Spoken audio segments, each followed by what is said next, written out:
এবার জিব্রাইল আমিনকে বলেন, ভাই জিব্রাইল, তাহলে তুমি আল্লাহর কাছ থেকে চায়া আমার হায়াত লম্বা করে দাও, আমার হায়াত বাড়ায় দাও, লম্বা হায়াতের একটা সুযোগ করে দাও। যেই মাত্র আল্লাহর পয়গম্বর হযরত ইদ্রিস লম্বা হায়াতের জন্য তিনি আবদার করলেন, জিব্রাইল আমিন কয়, নবী গো, এটা তো আমার সাধ্যে নয়, কার কতদিন হায়াত বাকি আছে না আছে এই বিষয়টা আমার দায়িত্বে নয়, আমার জিম্মাদারিতে নয়। যদি জানতে হয় তাহলে চলেন মালাকুল মউত আজরাইলের কাছে যাই। আপনার আর কতদিন দুনিয়াতে আপনি জীবিত আছেন এই বিষয়টা যদি কিছুটা জানে তবে আজরাইল জানবে। ভাইরা বন্ধুরা, এই বইলা মালাকুল মউত আজরাইল আলাইহিস সালাম চতুর্থ আকাশে যার হেডকোয়ার্টার যেখানে তিনি থাকেন ওই জায়গায় জিব্রাইল আমিন আল্লাহর পয়গম্বর হযরত ইদ্রিস আলাইহিস সালামকে নিয়ে হাজির। জিব্রাইল আমিন ডাক দিয়া কয়, ভাই আজরাইল, একটু কও না পয়গম্বর ইদ্রিসের হায়াত কি শেষ নাকি আরো কিছুদিন আছে? একটু জানার ইচ্ছা হয়েছে। ওই অবস্থায় মালাকুল মউত আজরাইলের কাছে আল্লাহর পক্ষ থেকে নির্দেশ এসেছিল, ওনারা যাবার আগে আল্লাহর পক্ষ থেকে নির্দেশ এসেছিল, আজরাইল আমার পয়গম্বর ইদ্রিসের জান কবজ করো। তাও কোথায়? চতুর্থ আসমানে আমার পয়গম্বর ইদ্রিসের জান কবজ করো। মালাকুল মউত আজরাইল তো অবাক তো হওয়ার কথাই, কেমনে জান কবজ করব একজন মানুষটাকে দুনিয়ায়, আর আল্লাহ বলেছেন চতুর্থ আসমানে, কেমনে সেটা সম্ভব, কি করে সেটা হয়? তিন জিনিস, কার, কোথায়, কখন মরণ হবে একমাত্র জানেন কে?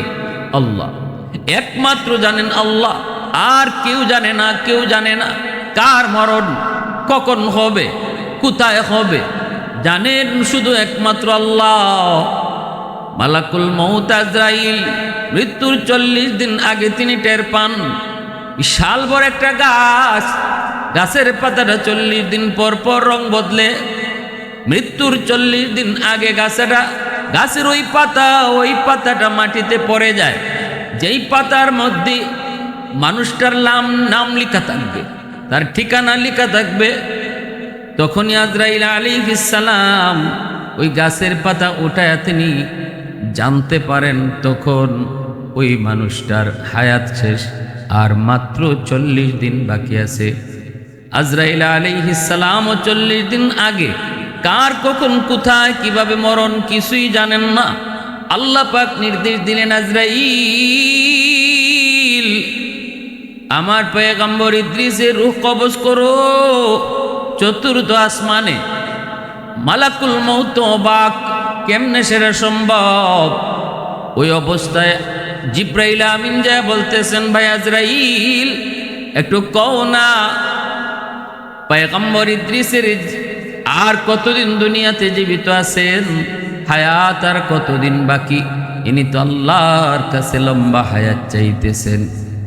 তখনই আজরাইল আলাইহিস সালাম অবাক নয়নে জিব্রাইল আমিনের দিকে তাকায় বলতেছেন, ভাইয়া জিব্রাইল, একটু তাড়াতাড়ি আমাকে বলো পয়গম্বর ইদ্রিস কোথায়, এখন উনি কোথায়? কই, ইনি আপনার অফিসের সামনেই। মালাকুল মউত আজরাইল তো অবাক, আমি তো মনে মনে ভাবতেছিলাম পয়গম্বর ইদ্রিসের রূহ কবজ করব, তাও জমিনে না আসমানে, তাও প্রথম আসমানে না চতুর্থ আসমানে, কেমনে সেটা সম্ভব? এতটুকু সময়ের ভিতরে, অথবা তিনি জমিন থেকে আসমানে আসবেন কেমনে? কিন্তু আল্লাহ পাকের কুদরত বুঝা বড় দায়। ইদ্রিস নিজেই আবদার করে চতুর্থ আকাশে পৌঁছে গেলেন। এতেই বোঝা গেল আল্লাহ পাক যার মরণ যেখানে লিখে রাখছে ওই জায়গায় আল্লাহ পাক তারে কোনো না কোনো সুরতে, কোনো না কোনো উসিলায় এখানে আল্লাহ তারে পৌঁছাবেই। হয়তো সে নিজের ইচ্ছাই সেখানে হাজির হবে, আল্লাহ পাক রব্বুল আলামিন তারে এখানে পৌঁছাবে। এখানে হাজির করবে। সুলাইমান পয়গম্বরের জমানার এক ঘটনা। এক লোক আল্লাহ পাক রব্বুল আলামিনের পক্ষ থেকে আজরাইল আলাইহিস সালামের কাছে নির্দেশ হলো, হিন্দুস্তানে অমুক একটা লোক, তার রূহ কবজ করো। ওই অবস্থায় মালাকুল মউত আজরাইল সুলাইমান আলাইহিস সালামের কাছে দাঁড়ানো। আল্লাহর নির্দেশ, এই মুহূর্তে তুমি তারে, এমন একটা লোক, এই লোকটারে হিন্দুস্তানে যান কবজ করো। আজরাইল আলাইহিস সালাম এবার তিনি যাবেন হিন্দুস্তান, যায় তার রূহটা কবজ করবেন। কিন্তু তাকে দেখেন সুলাইমান পয়গম্বরের সামনেই লোকটা দাঁড়ায় আছে। ফেরেশতা অবাক, অবাক তো হওয়ার কথাই।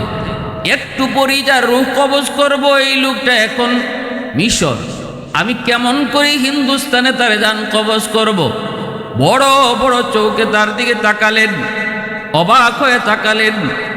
আজরাইল আলাইহিস সালাম অবাক তো হলেন এইভাবে, এই লোক মিশর কেমন করে? তার তো এই মুহূর্তে থাকার কথা হিন্দুস্তান, কারণ একটু পরে তার রূহ কবজ হবে হিন্দুস্তানে। লোকটা যদি এখানে থাকে, আমি হিন্দুস্তানে তার রূহ কবজ করব কেমন করে? বড় বড় চোখে অবাক নয়নে তাকালেন। এই লোকটা ভয় পেয়ে গেল। মালাকুল মউত আজরাইলকে চিনে না, চিনার কথাও না, কিন্তু তার বড় বড় চোখে তাকানোর কারণে লোকটা ভয়ে অস্থির। আল্লাহর পয়গম্বর সুলাইমান নবীকে কয়, নবী গো, এই লোকটা আমার দিকে যেইভাবে তাকাইছে মনে হয় আমাকে হত্যা করে ফেলবে, মনে হয় আমাকে মেরেই ফেলবে।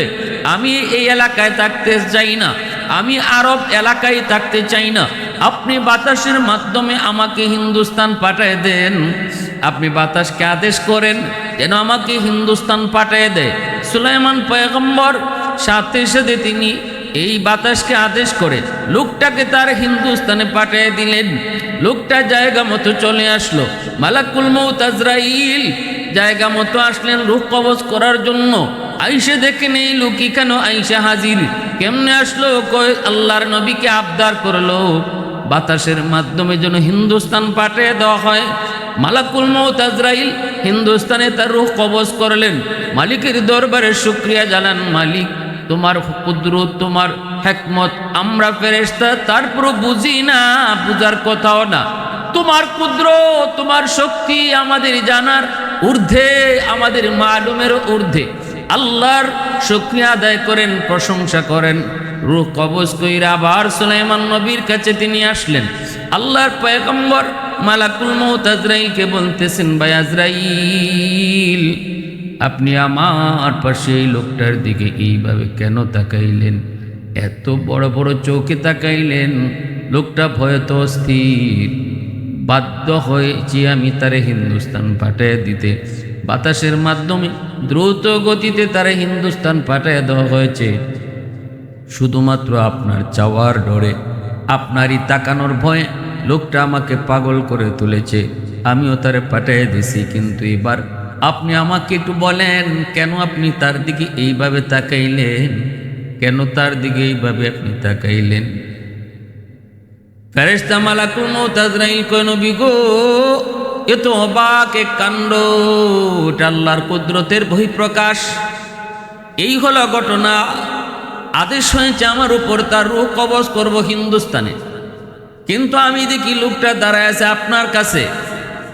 এই মুহূর্তে আমি রূহ কবজ করব এই লোকটার হিন্দুস্তানে, কিন্তু আছে সে আপনার কাছে হাজার হাজার কিলোমিটার দূর। কেমনে তারে আমি রূহ কবজ করব হিন্দুস্তানে? এই কারণে আমি তার দিকে অবলোক নয়নে, অবাক নয়নে তার দিকে তাকাইছি। এই লোক এখানে কেন? এ তো এখানে থাকার কথা, এই লোক এখানে কেন? এজন্য অবাক নয়নে তাকাইছি। কিন্তু আল্লাহ পাকের কুদরত বুঝাবর দায় গো নবী, সে নিজে আপনার কাছে প্রস্তাব করলো যেন আপনি তারে হিন্দুস্তানে পাঠিয়ে দেন, আর আপনিও পাঠিয়ে দিছেন। আর এই মাত্র আমি তার রূহটা কবজ কইরা আপনার কাছে হাজির হয়েছি।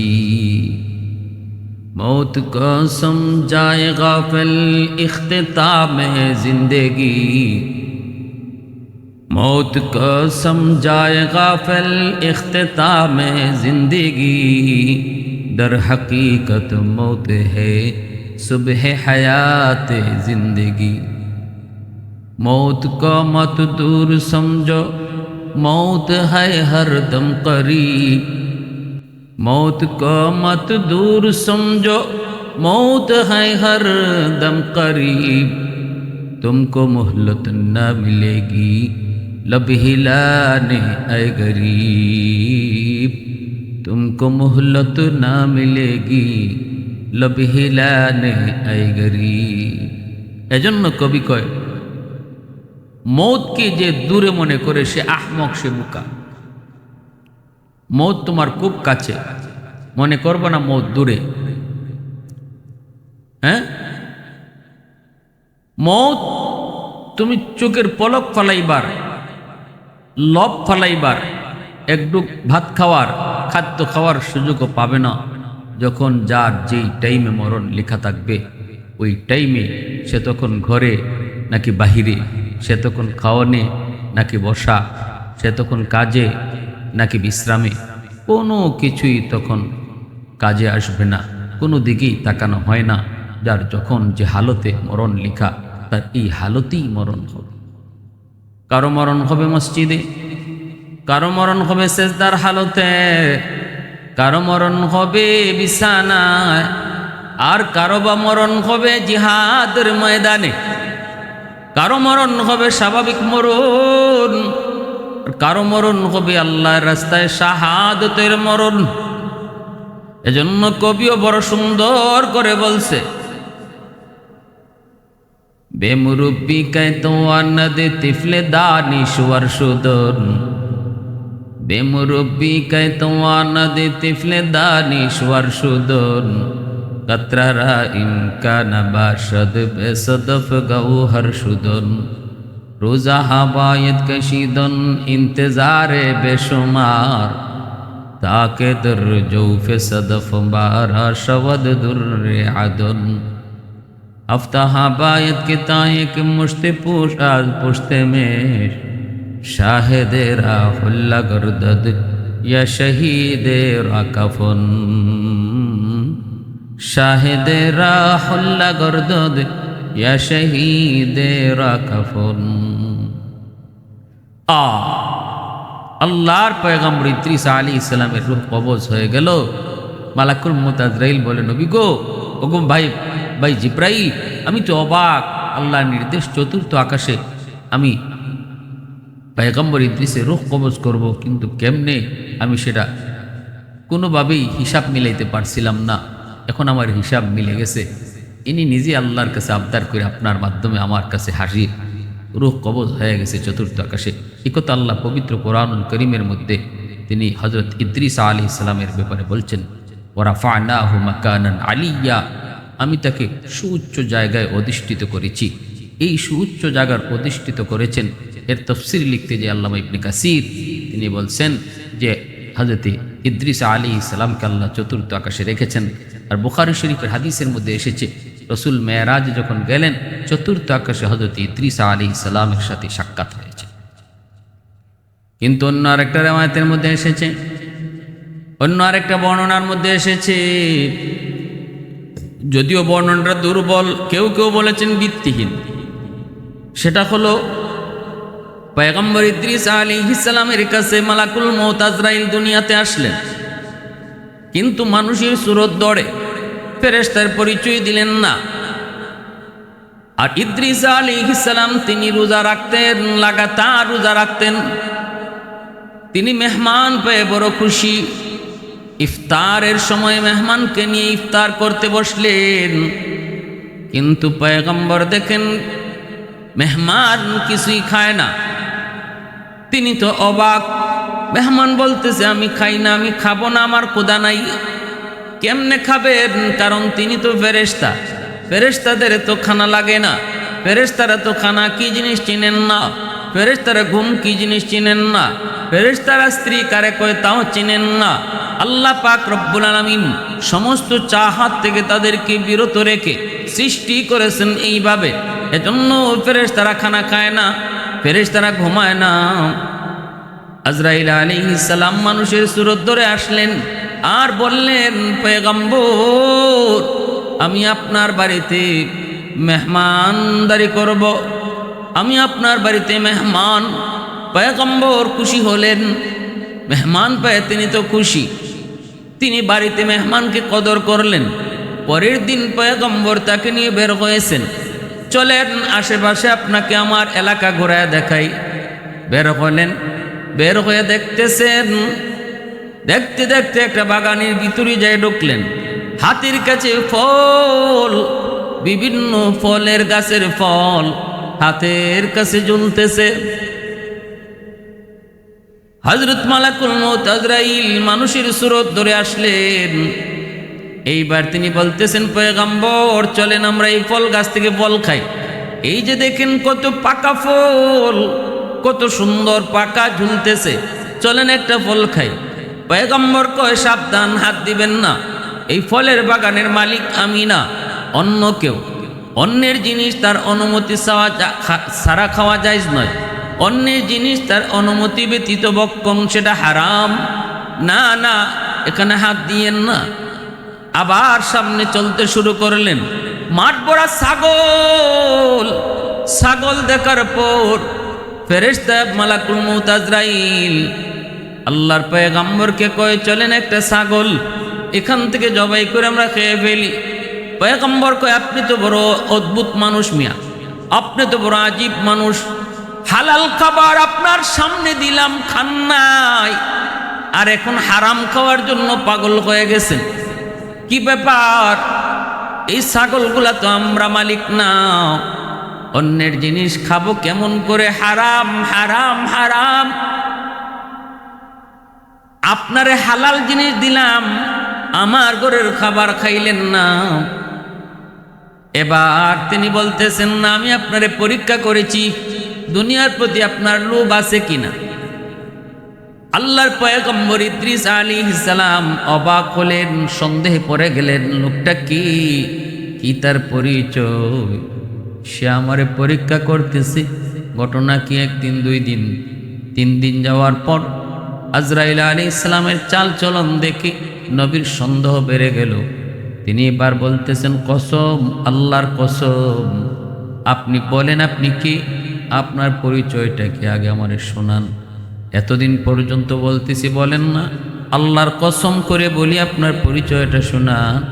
সাথে সাথে আল্লাহর নূরের তৈরি ফেরেশতা মালাকুল মউত আজরাইল বলেন, পয়গম্বর আমি মানুষ না, আমি আল্লাহর ফেরেশতা মালাকুল মউত।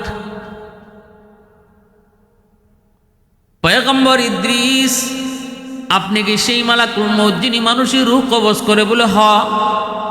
পয়গম্বর ইদ্রিস কয়, তাহলে বুঝি আপনি আমার রূহ কবজ করতে আসছেন? আজরাইল আলাইহিস সালাম কয়, না না না গো নবী, আপনি আপনার রূহ কবজ করতে আসি নাই, আপনার রূহ কবজের নির্দেশ এখনো আসে নাই। তবে আমি এসেছি আপনার কিছু গুণের উপর আসক্ত হয়ে, আপনার ইবাদত বন্দেগী আল্লাহর গোলামের প্রতি আসক্ত হয়ে এসেছি আপনার সাথে বন্ধুত্ব করার জন্য। আমি আপনার সাথে বন্ধুত্ব করতে চাই। পয়গম্বর কয়, আমার সাথে যদি আপনি বন্ধুত্ব করতে চান তাহলে শর্ত আছে। আমার শর্ত যদি মানেন আমি আপনার সাথে বন্ধুত্ব করব। কি শর্ত? 1 নম্বর শর্ত হলো, মরণের কষ্ট কেমন আমার বুঝতে একটু মন চায়, আপনি আমার একটু মরণের কষ্টটা বুঝাইবেননি, আপনি আমারে মরণের কষ্টটা একটু সচক্ষে দেখাইবেননি।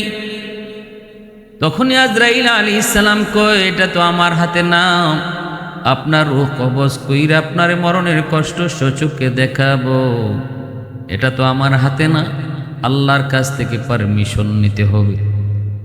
পয়গম্বর কয়, তাহলে আল্লাহর কাছ থেকে একটু অনুমতি নেন। মালাকুল মউত আজরাইল আলাইহিস সালাম আল্লাহর কাছে ডাক দিয়া কয়, মালিক, তোমার পয়গম্বর মরণের কষ্ট নিজের সচক্ষে দেখতে চায়, আল্লাহ অনুমতি আসেনি। আল্লাহ কয়, ঠিক আছে, অনুমতি দিলাম। আজরাইল আলাইহিস সালাম কয়, আপনি শোন। পয়গম্বর তিনি শুইলেন, রূহ কবজ শুরু হয়ে গেল, জান কবজ শুরু হয়ে গেল।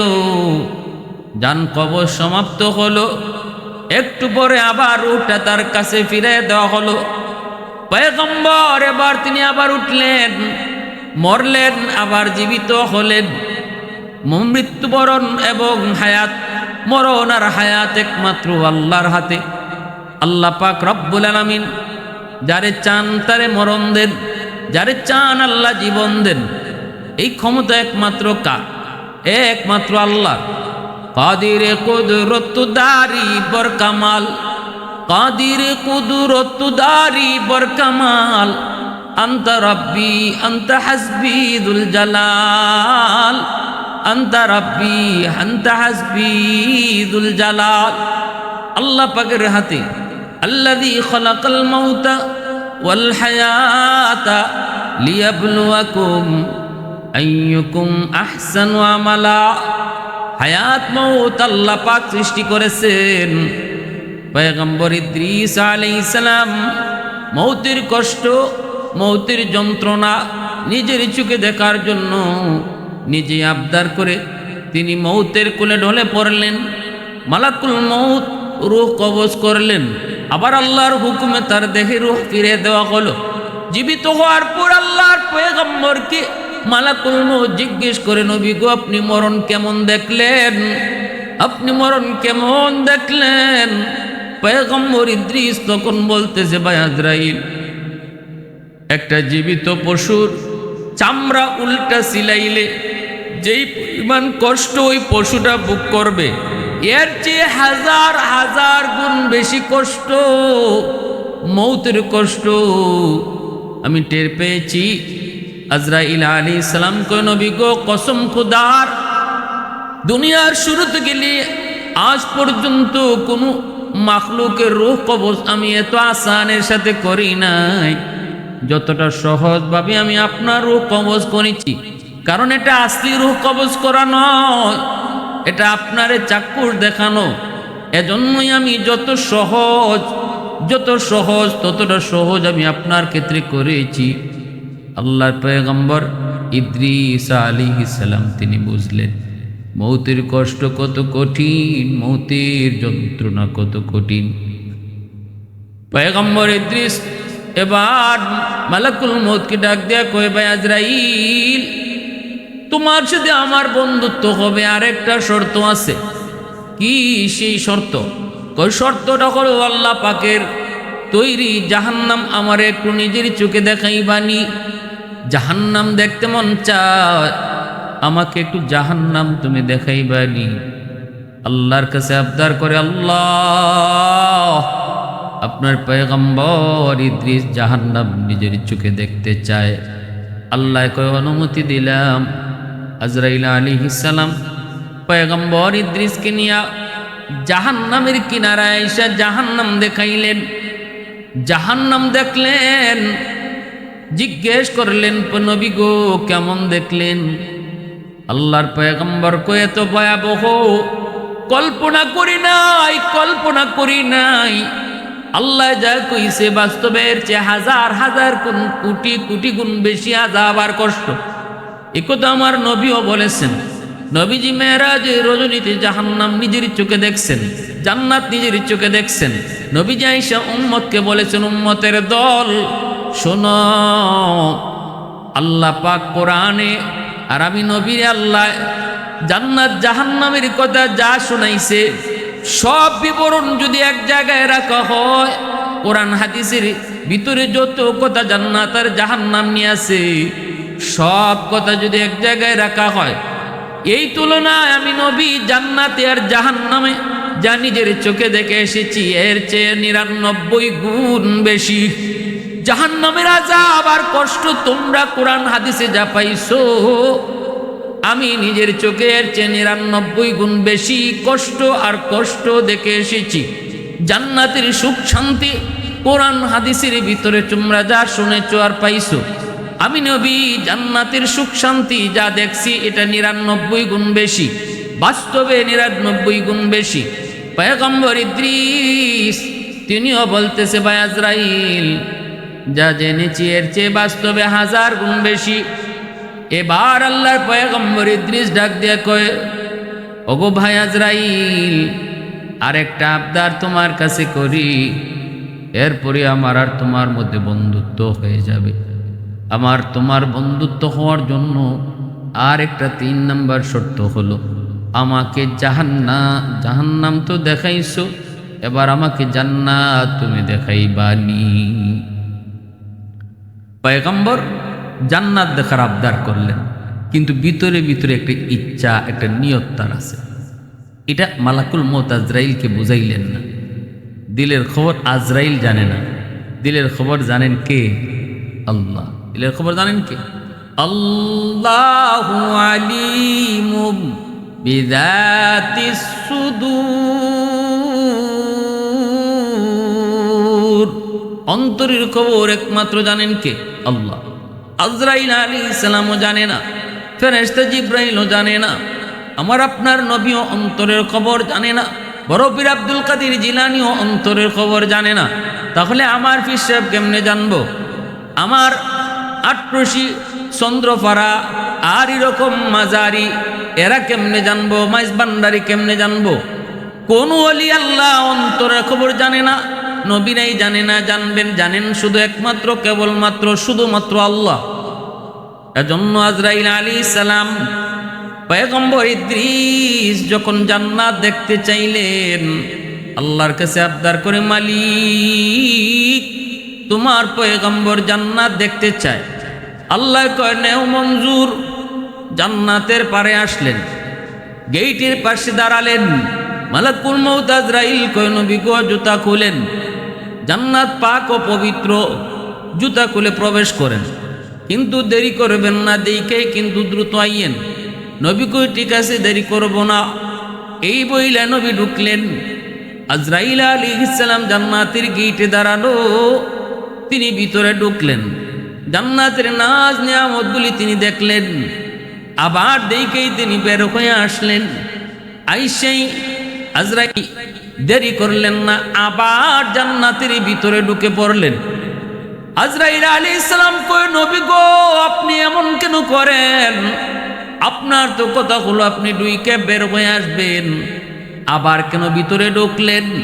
পয়গম্বর জান্নাতের ভিতর থেকে ডাক দেয়া কয়, ভাই আজরাইল এবার তুমি তোমার কামে চলে যাও, আমি আর জান্নাত থেকে বের হব না।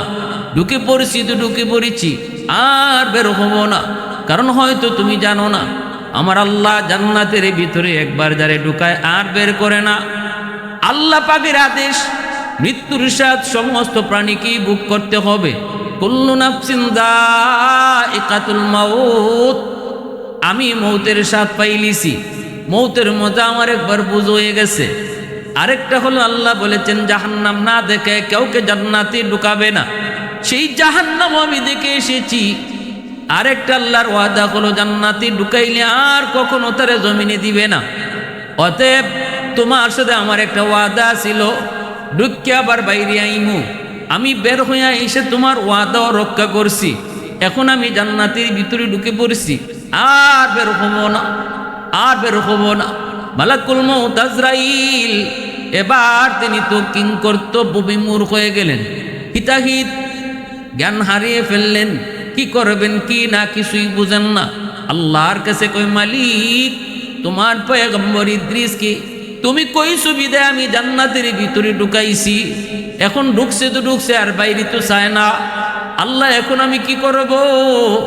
আল্লাহ পাক কয়, আজরাইল তুমি তোমার কামে চলে যাও। আমার কুদরতের ফয়সালাও এমনটাই ছিল, আমার কুদরতি ফয়সালাও এমনই ছিল। আমার ইদ্রিসকে আমি জান্নাতের ভিতরে সুখ স্বাচ্ছন্দ্যে তারে আমি জান্নাতে চিরস্থায়ীভাবে রেখে দিব। যাও তুমি তোমার কাজে চলে যাও।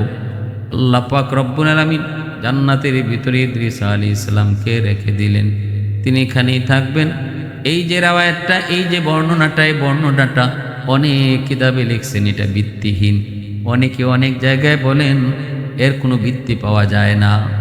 অনেকগুলা প্রশ্ন এই ঘটনার সাথে সংঘর্ষ, কোরআন হাদিসের অনেক আলোচনা এই ঘটনার সাথে সংঘর্ষ। এজন্য এই ঘটনা বর্ণনা করাও ঠিক না। যারা বলে না শোনার জন্য বলবো, এজন্য বলি মূল ঘটনাটা কোরআন আর হাদিস থেকে আমি যা বলেছি। পয়গম্বর ইদ্রিস আলাইহিস সালামের মৌত হয়েছে চতুর্থ আকাশে। আল্লাহ পাক চতুর্থ আকাশে উঠাইলেন, আর এখানেই তার মরণ হয়েছে।